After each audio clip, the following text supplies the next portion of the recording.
সকল স্তব স্তুতি সুমহান মর্যাদা গৌরব অহংকার একমাত্র আল্লাহ তাআলার জন্যই।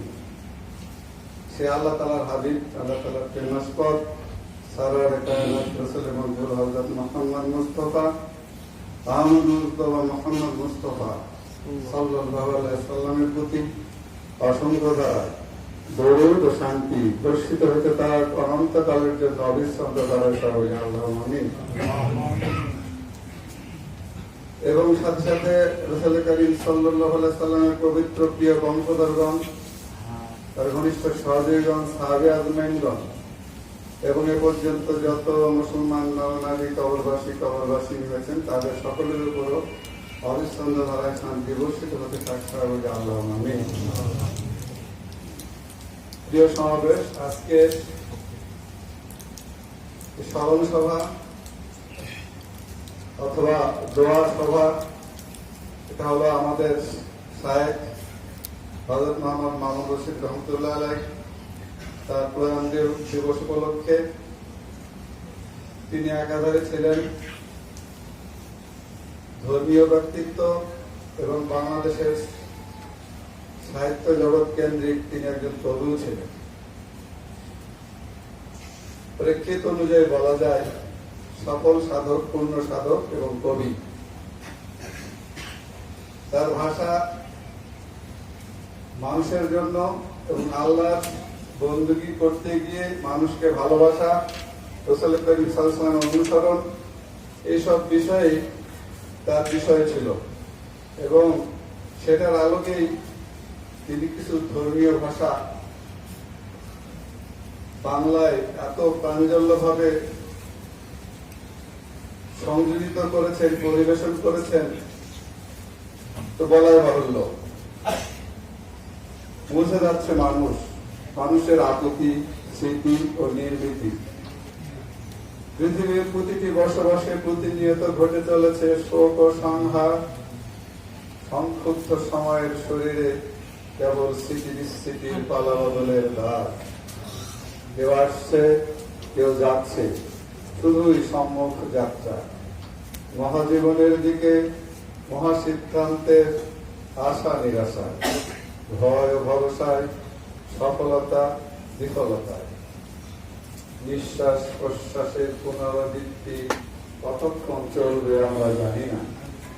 জানি না কখন, কোথায়, কিভাবে পাবো দিবস বিভাবরী, আনন্দের, রোদনের, বিশ্বাসের বেদনা, বিস্ময়ের প্রশ্নের জবাবের। প্রজ্ঞা ও প্রেমের এই অবাক পরিব্রাজনা যে অনন্ত। প্রজ্ঞা ও প্রেমের এই অবাক পরিব্রাজনা যে অনন্ত। আসলে আমাদের পরিব্রাজনা নিরন্তর, জন্ম থেকে মৃত্যু পর্যন্ত। যুগে যুগে যত মানুষ আসছে, আসবে, আমরা আছি, আমরা যাব, আবার আসবে। সবাই পরিব্রাজনার মধ্যে আছে, পরিভ্রমণ করছি। সে এমনি এক আধ্যাত্মিক পরিব্রাজক, রাসূল করিম সাল্লাল্লাহু আলাইহি ওয়াসাল্লামের প্রতিবিম্ব, সেই পরিব্রাজক মুহাম্মদ মামুন রশিদ রহমতুল্লাহ আলাইহ। তাকে কেন্দ্র করে অনেকের অনেক রকম স্মৃতি রয়েছে, অনেক রকম সময় রয়েছে। নিশ্চয়ই সেই সময়গুলো উত্তম সময়। উত্তম সময় তো বটেই, কারণ আরবি অঞ্চলে রাসূল করিম সাল্লাল্লাহু আলাইহি ওয়াসাল্লামের আবির্ভাবের পূর্বে আমরা বলতাম অন্ধকার যুগ। কিন্তু যখন তিনি পৃথিবীতে আবির্ভূত হলেন, তখন সেই অন্ধকার নিশ্চয়ই সরে গিয়েছে। কারণ যখন আলো আসে তখন তার অন্ধকার থাকে না।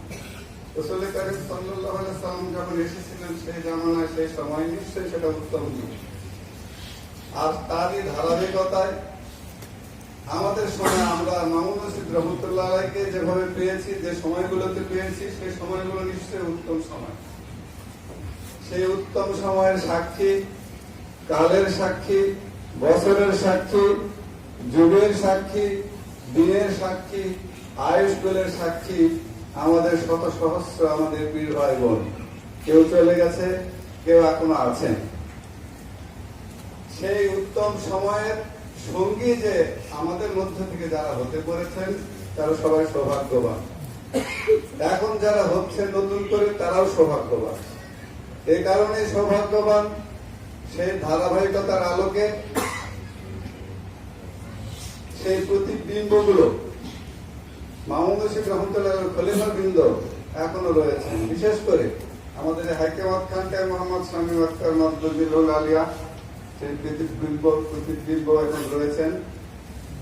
যা হোক, আমরা পরিব্রাজনার কথা বলছি। পরিব্রাজক মাহমুদ রশিদ রহমতুল্লাহ শিশুকালে কেমন ছিল, জন্মের পরে কেমন ছিলেন, তারপরে শৈশব তার কেমন ছিল, কিশোর বেলা তার কেমন ছিল, তারুণ্য তার কেমন ছিল, যৌবন তার কেমন ছিল, সমর্পণ ভিন্ন কথা কহে কোন জানা, অর্থাৎ হাকিম রহমতুল্লাহর কাছে সমর্পিত হয়ে তার পরের জীবন তার কেমন ছিল এবং শেষ সময় পর্যন্ত তার কেমন ছিল, এবং তিনি তার প্রয়াণ হওয়ার পরে তার অনুসারীদের মধ্যে তিনি যে এখনো জীবিত আছেন, তার অনুসরণ যে এখন চলছে, এই সময়গুলো কেমন।